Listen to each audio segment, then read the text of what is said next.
Unified Payment Interface frauds, or UPI frauds as they are commonly called, have become very common nowadays. Hi, my name is Gokul Narayan and I'm the lead faculty at the Asian School of Cyber Laws. And in this video, we're going to be talking about what UPI frauds are, what are the common problems faced by users, and how you can keep yourself safe. Let's dive right into it. The Unified Payment Interface system was developed by the National Payment Corporation of India in the year 2016 with a single point agenda in mind: making transactions between customers and businesses and customers easier and seamless. So what does UPI offer? UPI basically is a one-stop solution for online digital transaction of money. How does it do this? Firstly, it offers a single platform on which users can integrate all their bank accounts in a single place and access them simultaneously, basically giving them the freedom of accessing their money stored in different bank accounts at the click of a button. Secondly, it uses a two-factor authentication system, which basically makes the job of keeping this system, and more importantly, your money, extremely safe. Third, unlike the yesteryears where individuals had to wait for banks to open up and transact during banking hours, and even after the advent or the use of NEFT and IMPS systems where you could transact only during specified working hours, the UPI system allows users to use banking services at any point of time without asking any questions, without giving any explanation.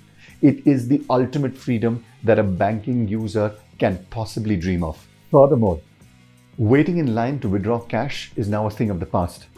You can use your money as you want, when you want, the way you want. Which also basically means that this system allows you to transact money not only between you and a business organization, but it also gives you the freedom of transacting between you and another friend that you may have. So if I want to send money to my cameraman, Shashank, I can basically just go on to a UPI integrated system like a Google Pay or a Phone Pay and transfer money at the click of a button. It is that simple.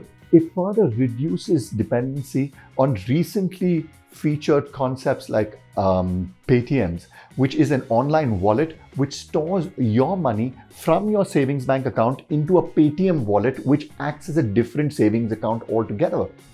The question that I've always asked about e-wallets is, why would I park my money with a third-party service provider unnecessarily? UPI systems, on the other hand, give us freedom from this also because they transact from one account to another account, the system in itself merely facilitating the transfer of money from my account to yours. It further gives users the ability to make online payments for utility. For example, gas bill, electricity bill, your mobile phone, or any other payment that you need to make to a third-party vendor. Most of these UPI applications have icons placed which make the process of payment of utility bills extremely easy.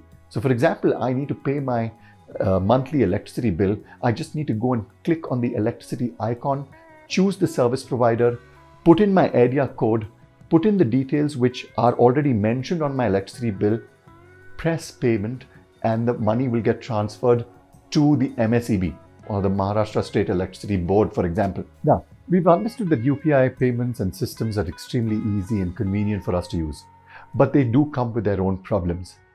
However, I'd like to clarify that UPI frauds as they exist today, at least at an elementary level, are easy to avoid.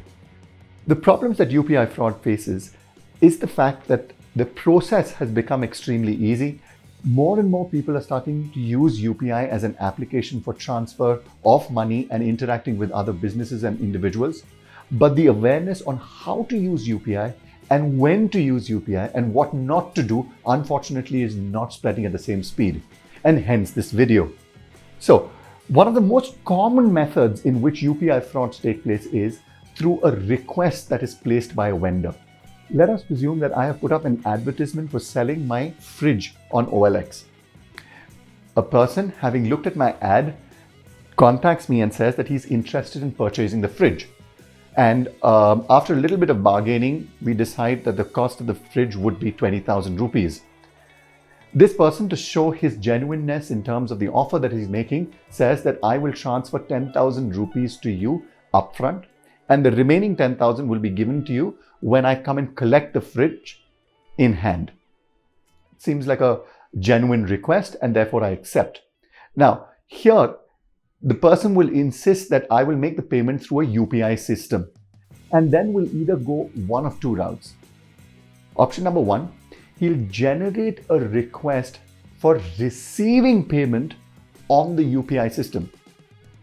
Like I said earlier in the video, UPI gives individuals the freedom of sending as well as receiving money from potential customers or individuals.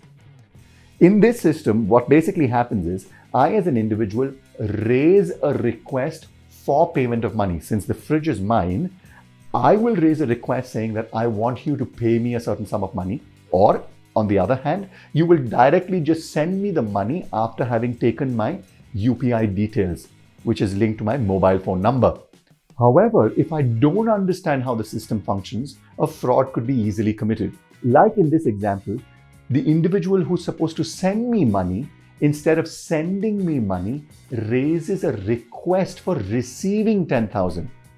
And when I get that request on my UPI app, like a PhonePe or a Google Pay, and I don't focus on whose money is being sent to whom, I might end up doing the transaction and putting in my UPI details in terms of the OTP if so required, or the mobile PIN, and the transaction will go through. And instead of receiving 10,000 rupees, I will end up sending 10,000 rupees to this individual.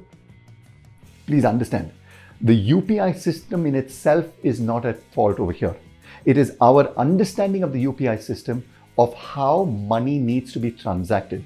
It's almost like saying that we go to a vendor at a shop. For example, we go to a Chroma to pick up a fridge, and instead of paying money to Chroma, we make Chroma pay us money to take the fridge. It would be incredible if Chroma then turns around and says that we needed to be protected by the RBI against such frauds, because instead of giving us money, this person took money from us and took the fridge also.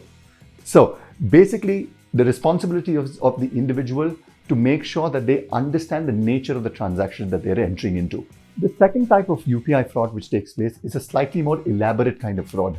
In this kind of fraud, along with a lack of understanding of the UPI system on behalf of the customer using it, you also need to add in a little bit of social engineering. So let's presume that, for example, you're traveling abroad. You forget to make your card an international roaming card, your debit card or your credit card an international roaming card. You swipe the card abroad, and then ultimately it gets blocked because it has been used outside the geographical territory to which the card has been assigned. Immediately, the bank sends you a notification that the card has been locked, and therefore you need to contact customer care to unlock this. You go on to Google and you type card blocked, and you see ads and results where individuals offer services for instantly unlocking your card. You click on one of these buttons. Instead of going directly to the bank, which has a convoluted and complicated IVR system that will put you through before connecting you to a customer care executive, you go directly to one of these search results that Google has shown up, like get your international roaming card unblocked immediately, and ads like this. You click on it, you give your details out, and then you're contacted directly by a person posing to be a customer care executive, saying that, first of all, this individual will try and ask information. Where are you located? When did your card get blocked? What was the transaction that you were trying to do? Basically making conversations with you. Then this individual will try and ask you to download from Play Store a particular app, a screen sharing app or a data sharing app, which will basically, after installation, give the individual the ability to see the contents on your screen on their mobile phone. Basically, what will happen is, after the app gets downloaded, this generally happens while you are in conversation with this individual. After having downloaded the app onto your mobile phone, there will be an OTP that will be generated on your device. This individual will ask for this OTP, enter the OTP into his own mobile phone, and basically be able to do a screen share. And this is where your problem actually begins, because now the individual can just hold back and say, very soon your transactions will go through and your card will be unblocked. You will put the phone down. At any point of time after this, if you start doing UPI transactions, since you yourself have permitted a screen share, the individual will be able to see your username, your passwords, your OTPs that come in, and basically you lose control of the security features that the UPI system has created to protect you. What I'm trying to say basically is, do not share information about your mobile phone with anybody else. Any third-party application which allows screen or content sharing is a complete no-no. The next problem arises when individuals inadvertently or by mistake download the wrong UPI app. For example, when the Bheem app was actually released, there was a set of fake apps which also went onto Play Store like Modi Bheem, Bheem Modi, etc., which basically looked like the Bheem app itself, but because the marketing around the app was that it is an app which has been created by the Modi Sarkar, they played on this and called that the Modi app, and it was a fake app which was uploaded onto Google Play Store. A lot of people downloaded this app and basically fell victims of UPI transactional frauds because the application in itself was not given by an authentic vendor. When an organization or a corporation offers services in the realm of UPI transactions, they are vetted and permitted by the Reserve Bank of India. However, the Reserve Bank of India does not take any responsibility to ensure that potential customers download the correct application to start their transactions. This responsibility is squarely of the user. So if you basically download the wrong application and then go in for a transaction, the responsibility is not of the bank and not of the RBI either. Neither of these institutions can do anything to protect you. This responsibility squarely falls on your shoulders. The idea being, if you are using technology, you have to have a certain amount of awareness of what content should be downloaded and how it should be used. The question arises, then how do we realize whether an application is safe to use or not? I use basically 3 criteria to keep myself safe. Now, I'm not saying that this is completely foolproof, but it holds me in good stead. First, if it is a banking application, I try and ensure that the information regarding this banking application is available on the website of the bank. So for example, if I want to download the HDFC online banking application, I'll make sure that I go onto the HDFC website, the original authentic HDFC website, and check out the details of that app on the HDFC webpage. In all probability, HDFC in itself will have a link for downloading it from Play Store or the Apple Store, as the case may be. Secondly, I go on and see how many downloads this application has had. So if it is a banking application and it has only a few thousand downloads, it should ring alarm bells. Because an application like a PhonePe or a Google Pay cannot have 10,000 or 20,000 people who have downloaded it. This should be a red flag for you. Thirdly, I also read customer reviews of individuals who have posted their feedback on the application. If the feedback on the application is basically with respect to glitches that individuals have faced where the transactions are not going through or that the interface is difficult to use and so on and so forth, the app generally should be safe. But if the reviews are with respect to frauds that have been committed or episodes of cheating that have been reported, the app obviously shouldn't be downloaded. But this basically requires you to do a little bit of homework before installing content into your mobile phone. Last, but certainly not the least, do not share your personal information with anybody. This is something that has been spoken about by banks since the time credit cards came into force.